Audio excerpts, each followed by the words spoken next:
funny. I think it. It's thinking. Hey guys, Is it? how's it going? It's been a fun Monday, tech-wise here. Data Coolbaugh here with my fellow anthology, Arcane Awakenings Kickstarter member, Wes Cambron. Wes, how are you doing today? I'm awesome like a possum, Dan. Thanks for having me. Yeah, no problem. Thank you so much for popping on. Wes is going to be one of actually all the authors. I actually had just interviewed Jason J. Willis a while back, but we just kind of mentioned the Kickstarter. We didn't really get to do too much with it yet. For our last interview, same with like Ben Shankman.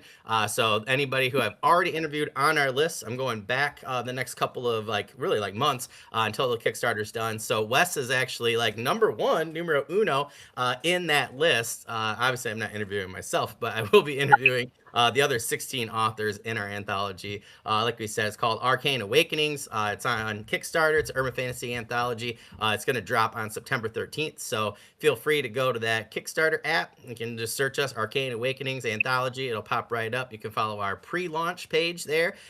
Today we have David Hensley, and he has his item. He's number 12 out of 17 items that we're revealing. The full cover reveal will be live in next Monday, July 27th. We actually have to pick a time for that. I think we'll probably do 7 to 8 p.m. Eastern Standard Time. See who from our author list is able to make that. And then we'll invite everybody else into the live chat. So, Wes, we're going to start with you. So, today, yeah. So, if you don't mind, just letting us know, what has your writing journey been like up until this point? So I actually began my writing journey officially, the way I like to say it, May of 2022. There is a reason for this. Are you ready for this, Dan? I don't think you are. I don't think anybody, people out here in TV land is here, but we're here for an hour. So this is going to be a good filler episode right now. So I officially began my writing journey May of 2022. Why, you ask? I'm glad you asked. Because that is when I met my hero, Kevin Smith. Oh, cool. So, yeah, my hero, Kevin Smith, he is for those who have been living in rock for the last 30 years, he is a filmmaker. Wrote Clerks, Clerks 2, Clerks 3, not in that order. Jay and Silent Bob Strike Back. Basically a fantastic stoner comedy from the 90s. I grew up watching him. So, I met him, and the way I met him, it was so prolonged, so bedridden, and mishaps happening. It took 4 damn days to meet this guy. Basically, the long of it was he came to MegaCon in 22 to promote Clerks 3, and Clerks happens to be my favorite movie of all time. So I have a poster of Clerks because it's my favorite movie of all time. So I'm like, the cast of Clerks is gonna be here. I should get it signed. And my best friend is like, yeah, how about you get it signed? I'll take you. You know, I'll give you all. We'll go all 4 days, make it a bro trip. My wife is like, you don't need all 4 days. Guess what? We did. Because I rolled in Thursday. I got that the poster for Clerks, as I mentioned. That's when I got it. Friday rolls around is when the actors and all the other people, the guests started arriving. I got to meet the guy who's played Dante and Randall, the main actors. Excellent. Oh, cool. They're wonderful people. I love them. Wish I could actually say their whole names without stuttering, so it'd be awesome if I did. Then I'm like, okay. I also see Jason Mewes. He plays Jay from Jay and Silent Bob. You know, part of the movie. I said, how about I meet him? I said, you know what? I'm going to meet everybody. I'm going to do the whole thing and treat myself. It's my birthday. Yeah. So I got pictures with Jason Mewes. Fun fact, if you ever take pictures with Jason Mewes, motherfucker will steal your phone and take all the pictures. So that was a fun adventure. So I'm like, okay, I'm just waiting for Saturday to roll around, and I'm going to, meet Kevin Smith. I'm going to get his sign, and we'll tell him how awesome he is and how I love his films, and I'll be on my way the rest of my life. So I'm thinking, okay, I want to become a writer. That's what I want to do. I'm going to look around and figure out how I could become a writer. I had it in my feeling.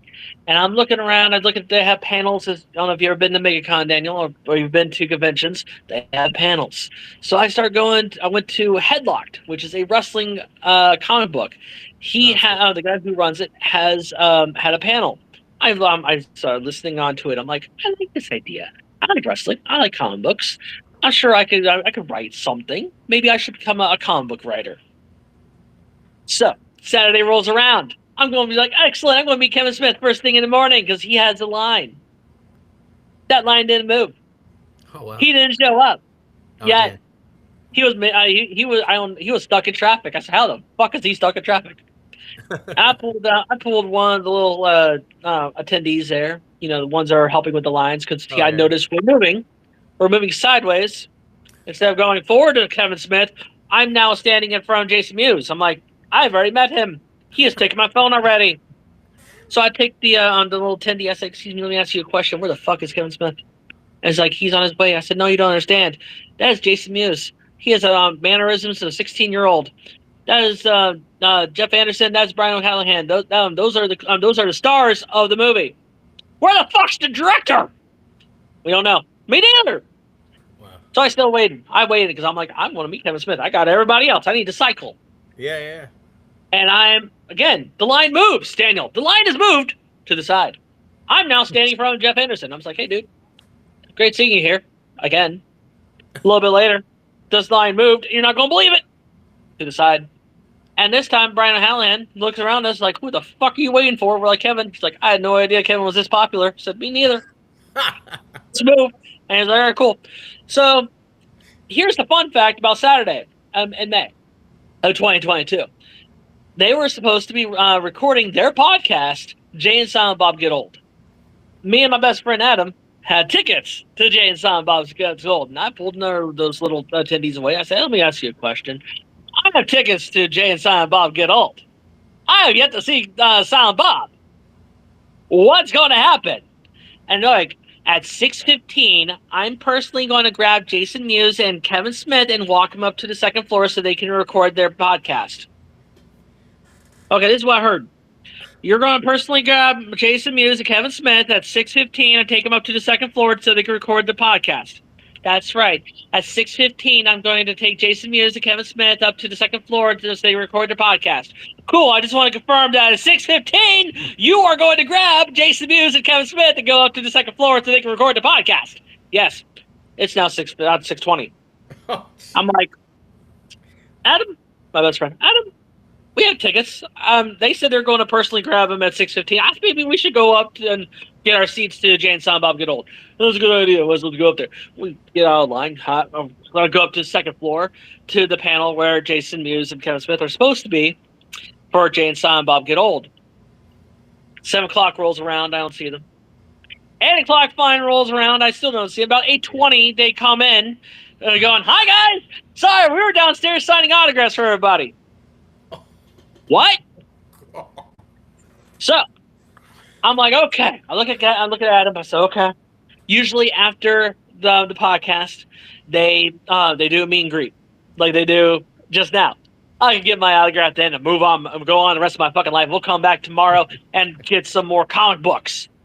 Because I haven't got a damn comic book at my comic book convention. Because I've been in line all day trying to wait for Kevin Smith. Sunday rolls around. The line people know me. I make friends in the line. In fact, I still talk to these people. We're all standing there. And they're like, he's not here yet. I said, I don't give a fuck. I'm standing right here till he does. Guess what happens, Daniel? The line moves forward. I finally move forward. We are now seeing the VIP line. Good job, VIP line. Fuck you. But they were going quick. And I finally get to the section. It's like a little... or in the back. It's like in the back, weird maze way. But there he is. There's Kevin Smith. There is Silent Bob himself. And I'm like, I got this. This is all I want. All I want is just go up, give him hand him, shake his hand, say, hey man, I'm a big fan. I love your work. You don't, I would love, for you to direct a film that I wrote one day. Be cool. And guess what happens when I finally get up to meet Kevin Smith? Oh my God, I love you so much. You mean so much to me. You're so awesome. I am bawling and crying my eyes out. And this man, who I'm certain is half stoned. Great, man. So cool. Let me sign this for you, man. What's your name? I fanboyed and cried so hard I didn't know my own fucking name. I had to look at my best friend and I go, Adam, what's my name? And thankfully Adam is the real one. And he goes, his name is Wes. And so he wrote, Wes, I love you. And I am bawling my eyes out, saying, "I want to write. I want to write something that you will direct," and blah, blah, fucking blubbering all this out. And he shook my hand one more time, set me on my fucking way because I look like a fucking nut job. All my wife saying this, telling everything that happened, she is laughing her ass off. Everyone in line who I've been hanging out with for 2 days is laughing their ass off. And so ever since then, that's where my writing journey began, is saying I want to write something that Kevin Smith would want to direct. So instead of doing comic books, I started with screenwriting. And I, in the span of a year and a half, directed and wrote 3 short films and wrote 3 feature lengths.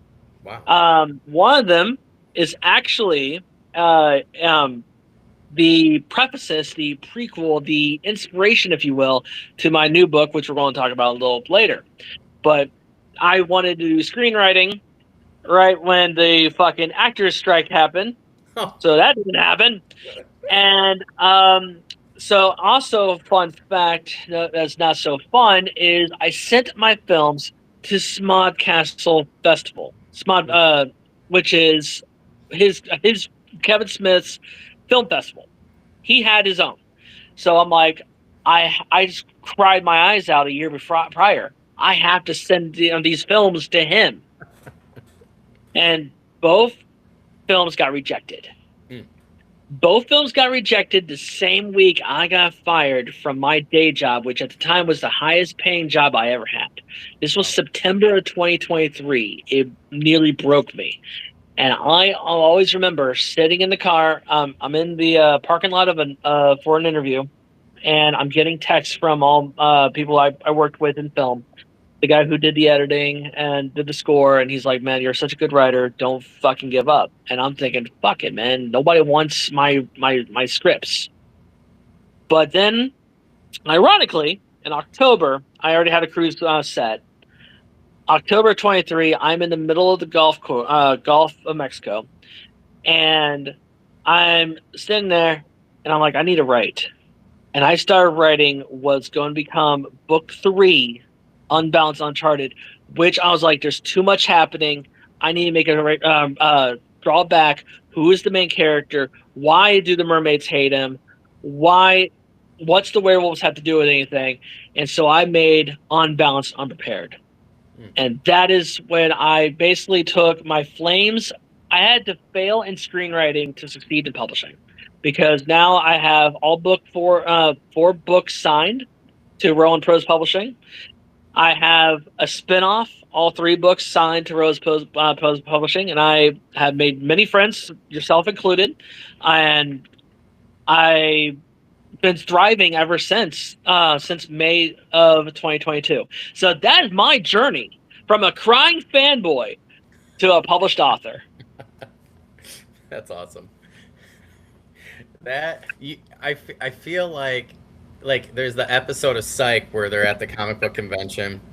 There's the really good one with like Castle, where they're at the comic book convention, or like the con or whatever. I feel like you need to write like your experience with Kevin, but then the reason he's not there is, I don't know, maybe it's daytime, he's a vampire or something. I don't know, but there's got to be something there. That's crazy. I'm glad to see that, you were able to turn those things, those creative feelings, into something, really profound. I did the opposite. I was 17, and I wrote a screenplay. My drama teacher was like, yeah, I know some people and stuff. Like, he was really big into theater, was out in Hollywood. Didn't make it, according to him and stuff. He was really close to having like a really big movie with like Joan Cusack or something like that, and then something fell through. Yeah. So, but anyways, he was very talented, right? And I was like, all right, well, he gave us this assignment, and he was like, yeah, I'm gonna send it to some people I know. So he comes back to me, 17, and goes, hey, they want to buy your screenplay for like $7,000. And I'm like, oh, okay, well, I'll talk to my parents. Like, let's do this thing. He goes, okay. So then like a week goes by, and he goes, I got to be honest with you, they're going to change like almost everything about this. So 17-year-old me was like, well, I know exactly what I'm doing. I know, because it was like a superhero TV show.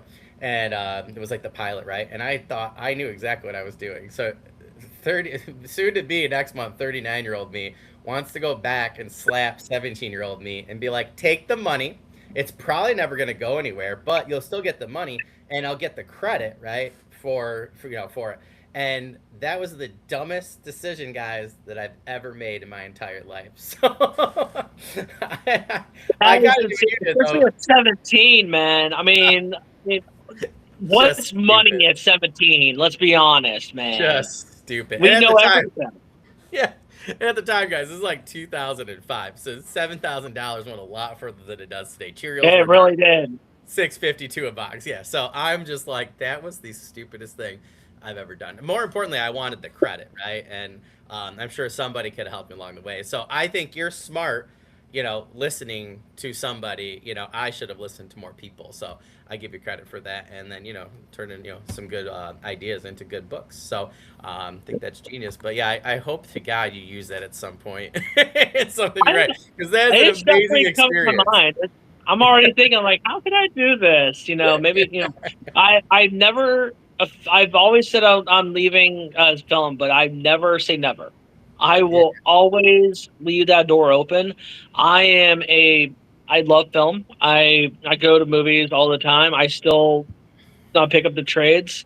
In fact, if you read my, Unbalanced Unprepared, the Stoner Werewolf is a film bro because that's me Oh, cool. self-imposing.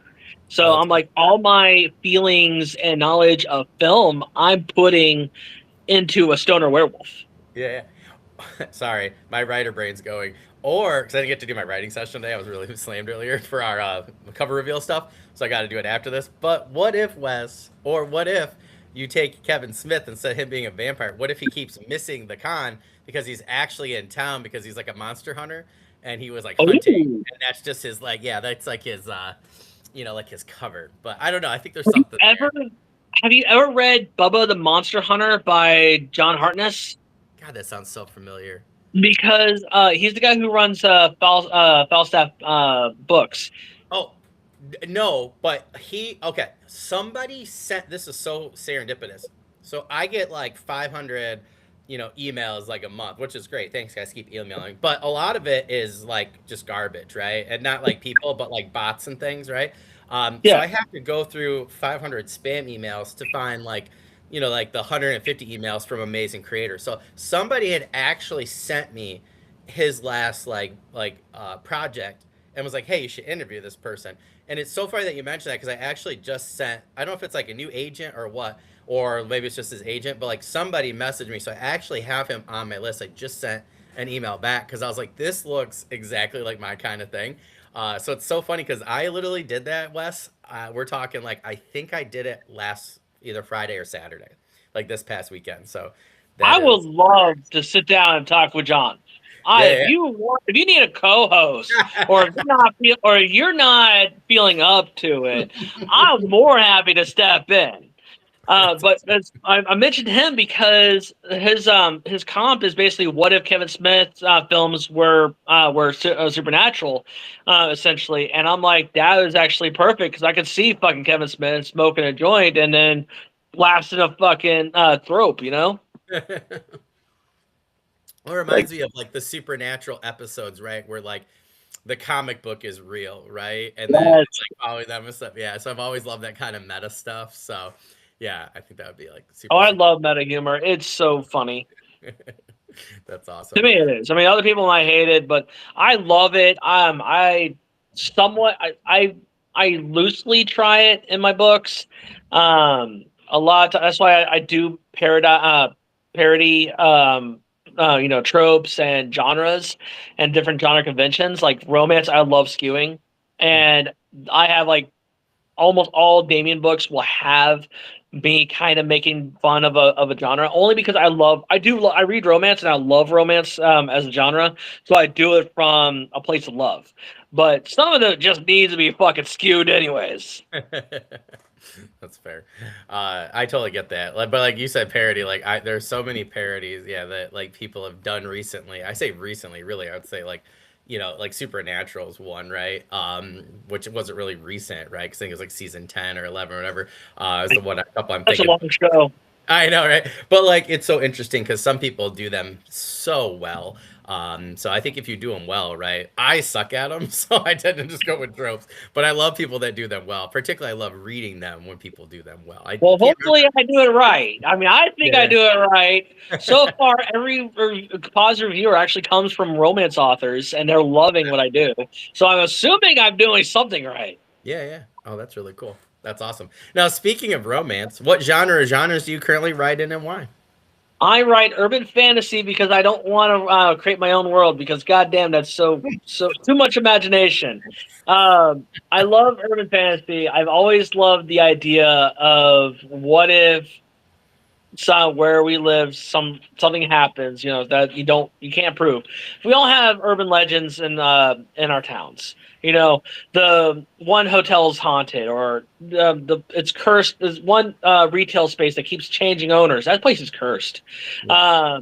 And here in Orlando, a whole lot of different things happening. Like, you cannot prove Kelpies are not in Lake Eola. Mm, mm. So I love urban fantasy because I get to take the something that's real, that's already established. Kind of a little bit lazy on my part, but oh well. Take something that's already established and add shit that doesn't exist. So that's what I love doing. Um, Plus, I feel like it's more accessible if you have, because there's a lot of readers out there I've noticed that want to try fantasy but feel like they get lost in the world. So I'm like, okay, let me take you to a place you've been and tell you a story about shit that never happened. So that's all supernatural. That's all it is, and I love it. As you take something that's real and you put shit that don't exist. Yeah. Well, I love that you mentioned that though about like the kelpies and stuff because there was people can check this out from like 4 years ago, and to this day like it's one of the weirdest things I've ever seen. And they were down there somewhere in the Gulf, and literally like they're on like a tour, right? And they're taking a tour of like the wetlands and stuff, but like right along the coast, and on one of the inlets, and literally like this girl's filming, right? And then they're following like the other boats and they're all in pairs. I did that as like a kayak thing, right? And oh, I forget what beach my wife and I were at, and but we're going right, and they're like, yeah, paddle, and my wife wasn't paddling. So I saw this and I'll never forget this like this reel, and this girl, she's like filming like the water and stuff, and all of a sudden like this hand comes out of nowhere and is webbed and just like grabs her and literally like almost pulls her out of the boat. And like if you check this out, it was one of the freakiest things. And then so everybody's like then trying to circle them, right? And they thought like like a shark or whatever, right? Like something was coming to get her, and like literally her partner was like freaking out, and she like drops the phone obviously, right? But she had saved it to the cloud. So she was like Mermaids are not your friend. dude, Mermaids it are was not your weird. friend. Yeah, it was wild. So I'm like, my friend was like, there's two things, right? One, it was real, or two, man, did that company need the money, like, as No. like as an investment, as an ad. So yeah, I don't know. My brother and I love that sort of stuff. Like, like whether it's giants or whether like whatever historical mysteries. Like I saw a UFO when I was in like a sophomore. Like it was just like looked like the sun, and at the time it was like either Jupiter or Venus. Back at that when I was like, I think it was like 2004 or whatever, 2003, 2004, whatever it was like closer to Earth. And I'm like staring at this thing, thinking it's the sun, and then it's about getting sunset. Next thing I know, I'm like look way over. I'm like, oh, there's the sun. What's that? And it just like zooms off. To this day, I've never seen anything remotely like it. I've seen a couple ghosts or whatever you want to call them over the years. I had one crazy experience that I won't talk about on the air because I just don't want that Oh, thing even hearing me say what happened. And it was wild. I'm gonna try to write about it at some point, but yeah, it was very really, well. yeah, it was like a crazy supernatural experience. And I you had know, something like that. I'm yeah, more happy to talk about it because I still don't know how to fucking explain it. oh yeah, So yeah, yeah. I'll tell you mine little. I don't know if it was a ghost, demon, apparition thing. So So let me take you back in time, Miss Daniel. Back when I was in sixth grade, this is about 2001, 2002. I was in middle school, so sixth grade, and I was half in, half out of mainstream ESC classes. So you know how in middle school we always every hour we go to a different class. Yep. Remember doing that? Well, I didn't always do that. I could say I might have been one of the bad kids, so they wanted to keep us one fucking location at all times. I was a good bad kid, so they let me out a part of the time. Well, one of the part of the times I got to go out play with the normal humans, it was lunchtime. So I went, grabbed my lunch, but I could grab my lunch, but I had to go back to the bad kids class. So I eat my lunch with the bad kids. Don't ask why I didn't make the fucking rules. So I take my lunch and I fucking go into the classroom. But normally around this time we would have classes in session, and they have all the kids. None of the kids were there, except for one I've never met before. This dude, and I'm eating my lunch, and I'm looking over at this guy, and he is with the teacher, and he is silent for most of the times. But I noticed this kid is pale. I don't mean he needs some sun. I'm talking about he's never seen this goddamn sun. So he is pale as can be, black hair, and when I finally be like, I need to talk to you, I go up to him. This kid had the deepest voice that would get all the darkest romance girlies excited. And I'm like, kid, how old are you and how did you get this voice? And I started talking to him because I'm fucking curious. And he noticed I have Ozzy written on my knuckles because, growing up, a huge metal fan, still am. And he goes, you like heavy metal? I'm like, yeah, man, ain't nothing heavier than Metallica. Love Ozzy. I'm 6th grade, everyone, leave me alone. So he looks at me and he goes, have you ever heard of death metal? And I'm like, no, I have not. Is it heavier than Metallica? And he goes, yes. And he proceeds to show me Cannibal Corpse's I Come Blood. Now, if you never heard that song, Daniel, it's a pretty heavy tune. Yeah. By a pretty heavy band.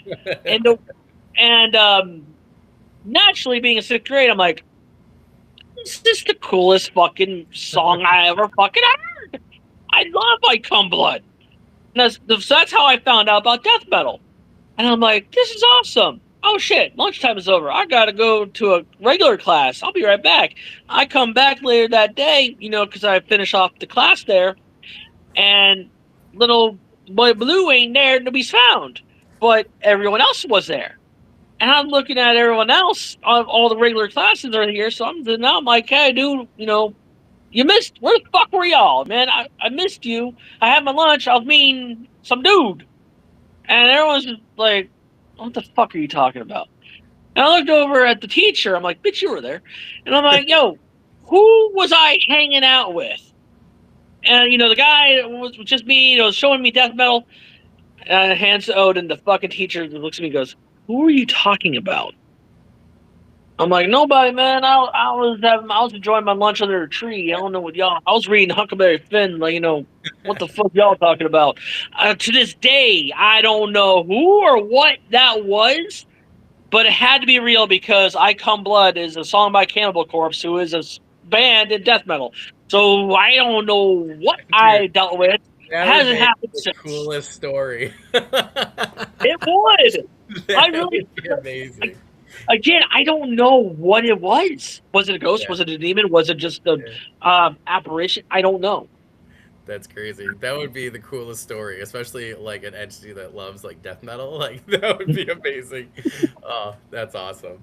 That's super cool. Well, I think we both, have established, right? Like one thing we like about the genre, or love about the genre, is the supernatural, and the unexplained, right? And it's just fun. Like I go on TikTok and I'll find a video. Like one was like, oh, what if this guy always asks these cool supernatural urban fantasy questions? He's like, what if the Aztec Empire was so bloody because they were ran by vampires and they needed the blood? Mm-hmm. So I incorporate that in the fantasy setting. Yeah, and I save stuff all the time. It's like 30-second clips, right? I'm like, ooh, this is really cool. So yeah, I think you have two great ones there between that and Kevin Smith. So there you go. I appreciate the ammo. Like, could we do our next urban fantasy anthology around one of those ideas? Like, that would be really awesome. That's what we should do, dude. The next instead of Arcane Awakenings, it'd be conventional methods, and it's all about being at a con.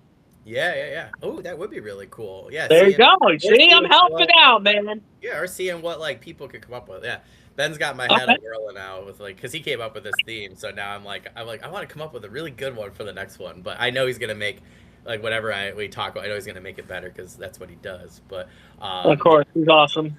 yeah.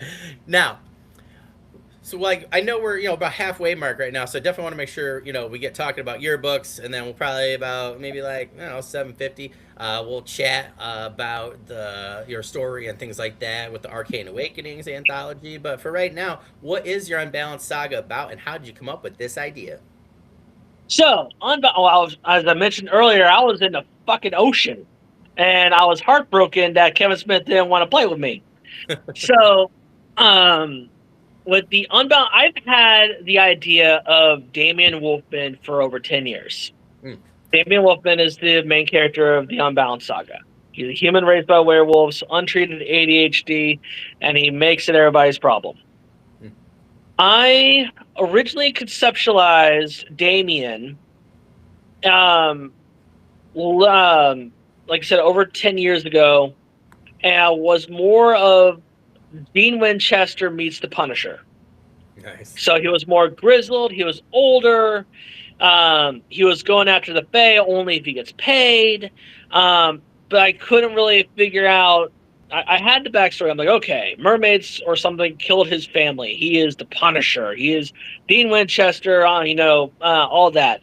And I'm just, I'm like, well, I need a cool name for him, and I could not, for the life of me, come up with a name to fit this badass over macho character.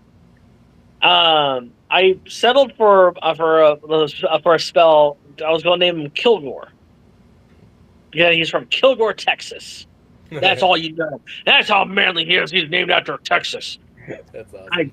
I can, but nothing radiated. I couldn't get a story out of it. So I was diagnosed with ADHD later in life. And I kind of imposed myself into it. I'm like, what if I was raised by werewolves? What Mm, if my happy ass be like, hey, I don't know, pattern recognition, all the other stuff that ADHD has. What if I add supernatural to it?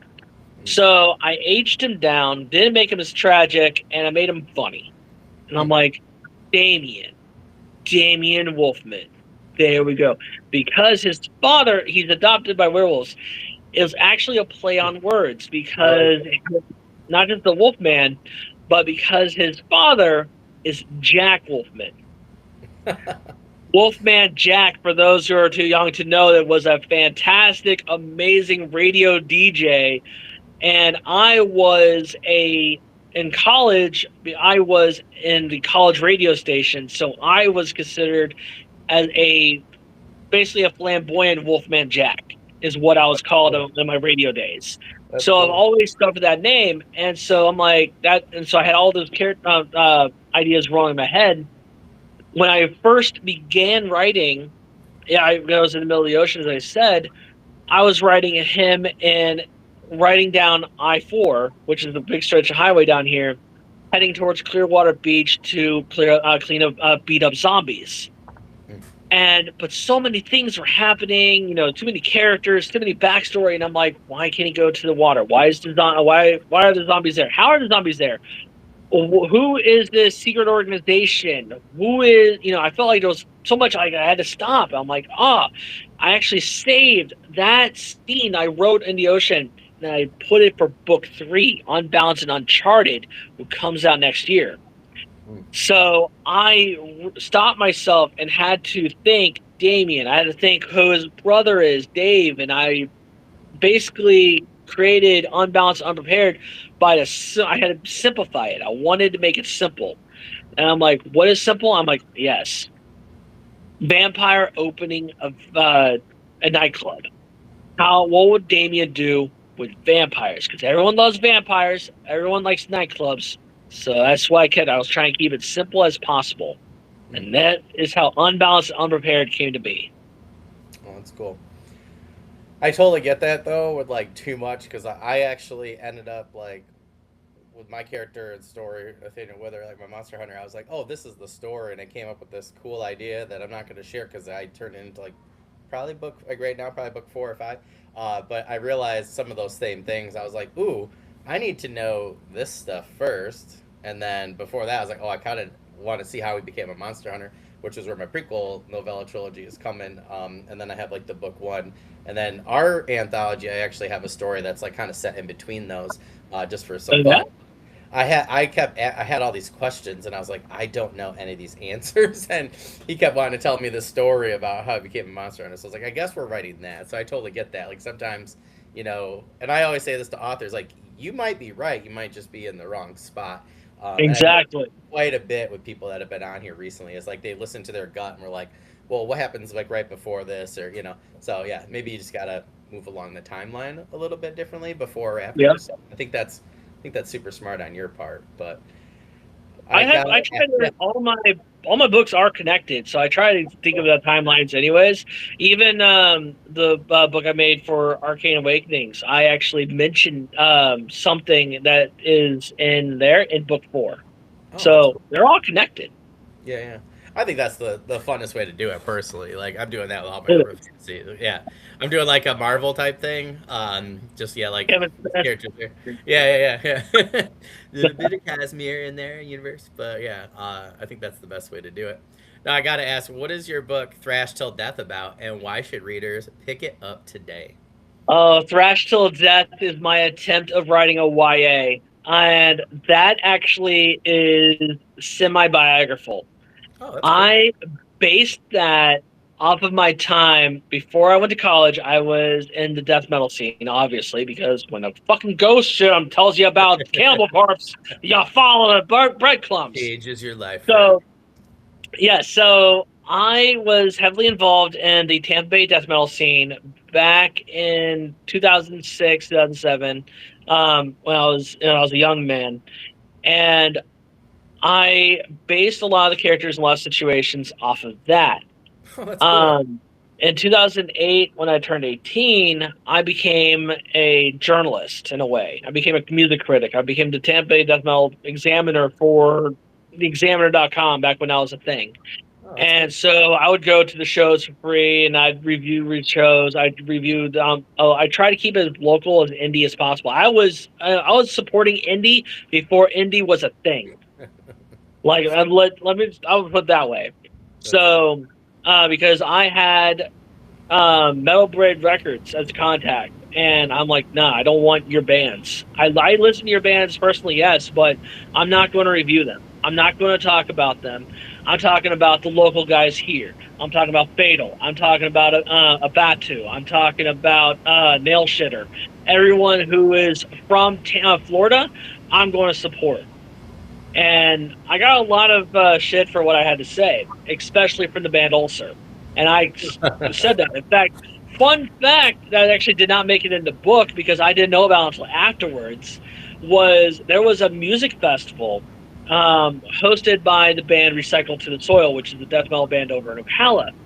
And they were hosting in the guy's backyard because he had a fucking, when you're in Ocala, there's a whole bunch of land. And the band Ulcer came up to Recycle to the Soil, starting shit, saying, "How dare you associate yourself with Wes Cambron?" And he was like, and the guys looked around. It's like, "Do you see Wes anywhere? Wes is not covering this show. He's up. I don't know where I was. I was out of town at the time." He's like, "Dude, he's somewhere frolicking off in the fucking woodlands. We don't know where he is." And the band messaged me afterwards telling me all that. And I'm like, how the fuck is this guy who I just write bad articles, and at the time there was no fucking spell check back then, so I was very poorly written articles on bands, just hyping out the bands, and people get mad at it. That's funny. I don't know. And the guy actually told me one time, he said, "If I see you outside Gasoline Alley, I'm fucking running you over." I said, "Cool, you know where to find me then, because I'm going to Gasoline Alley for the new Suggestion show." Good band, by the way. If they ever find Suggestion all around, they're dressed in masks thinking they're gorillas, and one guy's dressed as a chicken. It's fun. Well, now I'm thinking there's your third story, Wes, short story, where the band also, or a similar band, so we don't get sued, like basically puts a curse on you for writing a bad review, and then you have to figure out how to break it. So, Ooh, that's a good idea. So yeah, Thrash Till Death is basically my time in the Damn Bay Death Metal scene. Raven is a 17-year-old bassist. Ironically, kind of like how he had to choose between his friends and money. And at 17, you really care about money at all. Like I said, it was my attempt at YA. I didn't read as much. I didn't read at all when I was writing that. So that was why I thoroughly believe writers should be readers first. Because if you look at Damien versus any of my other books, if you look at any of even my short stories, here from Arcanes, I did a short story for a Pulp Fiction magazine last year called Papercraft. If you read those stories compared to my first two, you could tell I became a reader. That's fair. Yeah, I totally get that because, I discovered Kevin Hearn's I Drew Chronicles from a friend, but I was reading other stuff. I didn't read urban fantasy at the time. I was like, I'm not reading urban fantasy. I'm reading sci-fi. And I was like, oh, I'm reading fantasy. And then I moved down to Arizona, and then I was like, oh, I saw it. Yeah, I didn't have internet at the time. Didn't have TV. My buddy and I, he was moving out with me. I didn't know anybody other than the people I worked with, but I was down there for like 3 weeks. So I went to Barnes and Noble, was like, oh, I'm going to pick up this book finally. It looked good, hit me at the right time. And then that opened up urban fantasy for me. And I was like, oh, I want to write this too. Yeah. And then I met Kevin Hearn later that year and got man. Yeah, how amazing the first 7 at that time books were. Because I think book 8 actually, is it book 8 or book 9 had just come out. So I think I only have one left for him to sign. But yeah, I talked to him like 3 or 4 times that day. I met Brandon Sanderson, Patrick Rutherfus, Pierce Brown that day. Brian McCullen, Michael J. Sullivan, Pierce Brown. Did you go to a con? How did you meet all these guys? Oh, dude, and there was other people there too. Like I have so many books. Oh, Django Wexler had not been trad yet. He was still indie. It was like 1,000 Names or whatever. Yeah, his first book, I think. There was like 5 other people too that now went from indie to trad or are doing hybrid. Like it was like the best experience. But that was the first time. That's awesome. I had discovered indie. So. And I had talked to Kevin a lot, and he was trad, but then he had done a few indie projects, so he was actually trying to convince me to do indie, which was pretty cool. So that's where my first. And here we are. So, yeah, and here we are. So it's crazy how both our writing journeys began with a dude named Kevin. I know. When you said that earlier, I was laughing so hard. And Kevin Hearn is the sweetest guy. I was teaching English at the time down the road. And him and his wife, she's so nice. They gave me like $100 gift card that they put all their used books at Bookman's. That's what they do every year, and they go to the Poison Pen after or run the show or whatever, like I went to. And and I took that and I bought so many used books for my kids. And then I knew I was moving, but I just left them all there. Yeah, it was, and I was like, yep, from Kevin Hearn.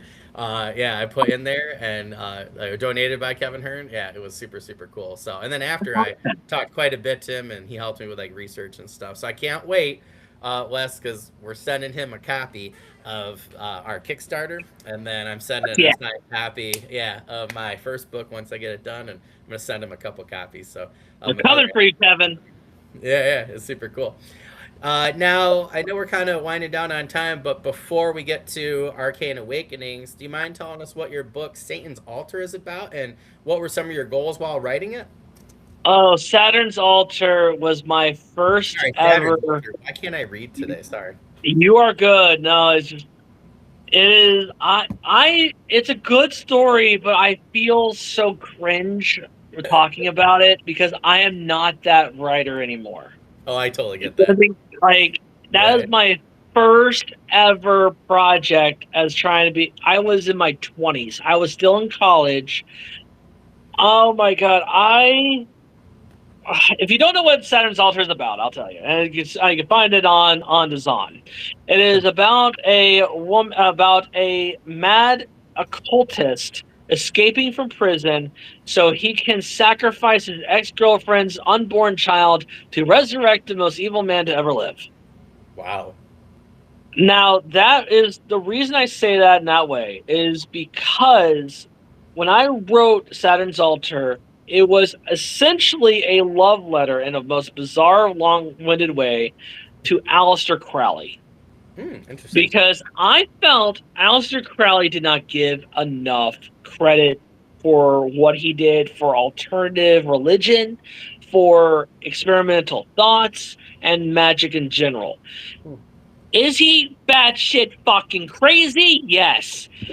Was he fucking delusional? Most likely. But the teachings of Thelema and whatever other else religion that he believes he started was a true alternative to someone who grew up in just the Judeo-Christian Western Hemisphere, such as myself. So I'm like, oh my god, this dude is fucking insane. It's I have to talk about him. No one else is talking about Aleister Crowley. Yeah, because he's fucking nuts. But again, I'm a college student thinking, oh, I'm going to write a story about him, and that's what it was a follower of his wanted to bring him back, and that is what he did. It was he fell in love, and he's like, I'm going to take your child, and we're going to bring back Alistair together. Because that's what love is. Yeah, not, mind you, it's not his kid, because she fucking moved on and found real love while he's in the jail cell.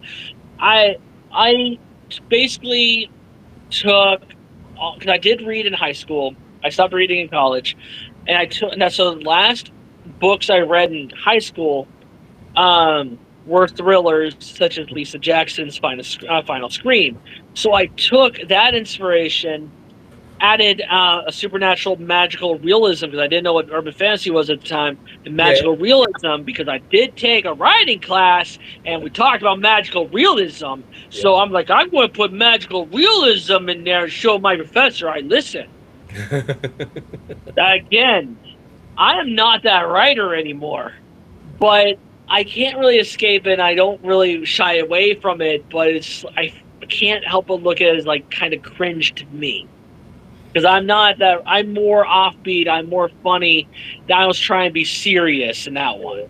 Well, it is interesting, because if you read R.A. Salvatore, like if you read Bob's work now versus his original trilogy, like I had read his original trilogy after reading like 18 of his books at that point, like, you know, like probably like middle school, high school, early high school. So then I went back and I was like, who wrote this? Like, that was my first. Yeah, so I totally get it. And then when I do that now with one of my trunk novels that's like 2/3 of the way done, I'm like, there's some great ideas there, but man, does that thing need to be absolutely stonewalled and done. So I totally get that. But it is interesting, though. It's an interesting concept. So for people that like, you know, I think thriller and magical realism, no, you never know. There's a book for everybody. So yeah, I've heard it was good. I've heard people who've read it actually enjoy it, and there is a good story to it. I'm not going to deny that at all. I just kind of wish I could. So I can't take it down.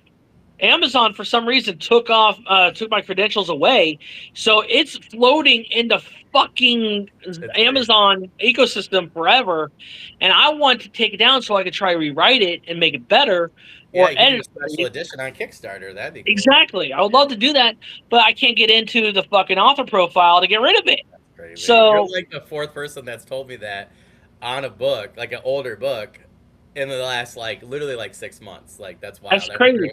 And then you get authors who get kicked out of it while they're actively trying to promote themselves. And I'm like, make it make sense. We can't. Yeah, it's wild. That's crazy. Well, I know we're winding down on time, but we'll start talking about our shared anthology, Arcane Awakenings, which, again, if you guys were late to the party, it is going to drop September 13th. Our full cover reveal, we have a little piece-by-piece cover reveal going right now. Our full cover reveal is going to be next Monday, 7 to 8 p.m. Eastern Standard Time, so that's July 27th. So, Wes, what is your story? Obviously, we can only say so much because it's, hasn't released yet. People buy it, but what can you tell us, maybe like your tagline or hook or blurb for it, for your story in Arcane Awakenings? Maybe what the title is, maybe why your item, which was the first one, the lighter, maybe why, a little bit about your blurb or hook, anything you can tell us. So the story is called A Druid and His Bike. And I being a sci-fi guy, I think you know who I was referencing on that one. I don't read as much sci-fi as I want to, just because reasons. But I love Harlan Ellison, Mm. and so I remember reading A Boy and His Dog. So I'm like, I had that formula, and I made it into A Druid and His Bike. That's It awesome. is basically about a biker who just got out of prison and is traveling to Kansas City for a new job, but he does not know that magic follows him without him knowing. So so you find out some interesting things about Kansas City. You find out some interesting things about Mason himself and his coworkers, who I fucking love writing. Those two were so much fun to write. Their name, I'll just tell them their names, was Roy and Bob. We've Oh, all hung out or worked with a Roy and Bob. But goddamn, they're dumb. that's awesome. Well, that sounds amazing. For our audience, I have not read Wes's story. I'm actually really excited because literally once I Really? get the cover, yeah, I have because you were in my peer critique group, so it was me, Ben, JM Selly, and David Hensley, and then I got slammed. So Oh, I'm really all amazing excited. writers. Well, I'm really excited though because once like because I was like, oh, I got to get this done. I got to give some people feedback, and then so I actually have. I'm going in order now. So I have you, Tao.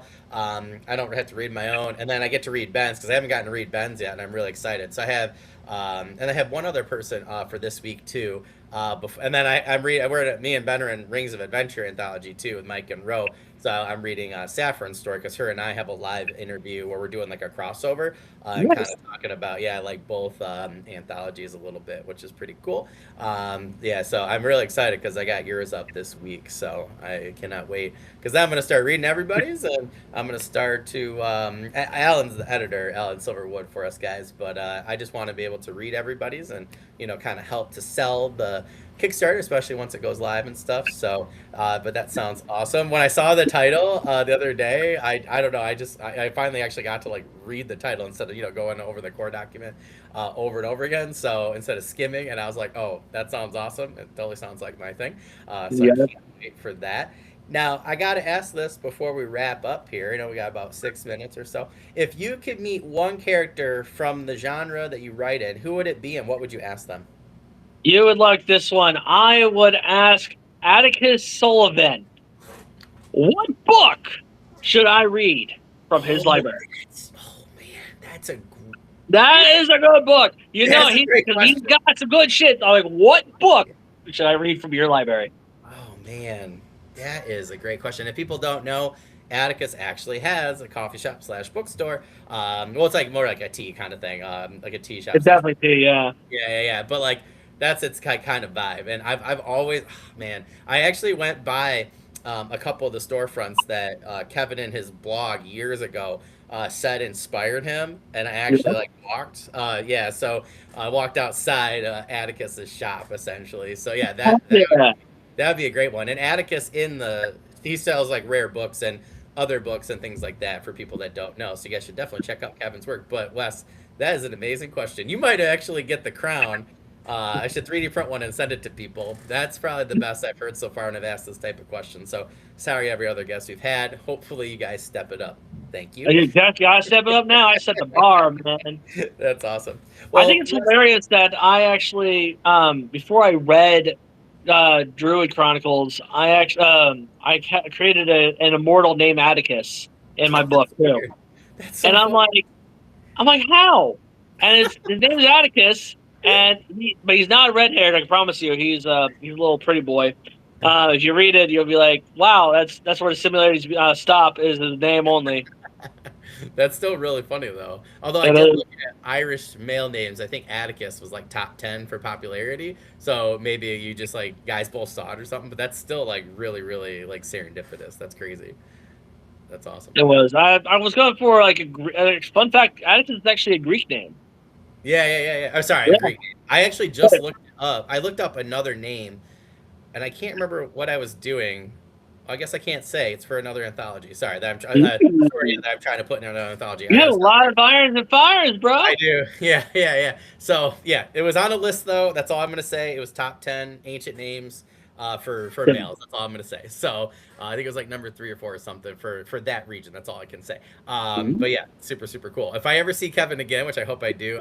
Fun fact, Wes, I was supposed to see Kevin again. He was going to Saratoga Springs, which is where my mother-in-law lives. It was on a Sunday, and I was gonna get like Plague of Giants or like the Think Book 3 in that series signed. I was gonna get the rest of the book signed, and literally something happened, and then he missed it, and they had him come back the following week on like a Wednesday.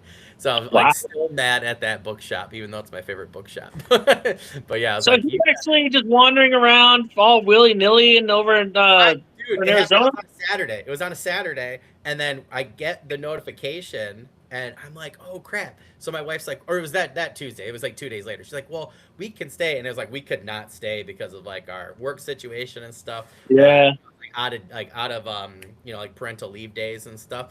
So out of paternity. So I was like, I really can't, because it would have cost me like 300 whatever I was making in a day, because I would have had to give it up. But I was like, my buddy just joked about it. He goes, hopefully no more bookstores ruin your second meeting with Kevin Hearn. I said, well, life is just trying to wait until I have my physical copy, so I can give it to him. So I was so close to doing that myself, because Kevin Smith was in Orlando earlier this month. Actually, he was here earlier this month at a local comic book store that was like 20 minutes away from my job, and I'm like, I have the book. I need to give him a copy of my book, even if he doesn't read them. I'm like, dude, it's all because, But that's cool. Fucking nobody took my shift. Oh, that sucks. I wanted to meet Ralph Macchio was in New York City and had his like biography, and my wife and I was right before my son was born. We were so close, but it was like a couple weeks before Christmas, and we were staying here because my son, like, his due date was pretty close, and I was like, you're not gonna want to sit on a bus for like 5 hours there and then wait in line and come back.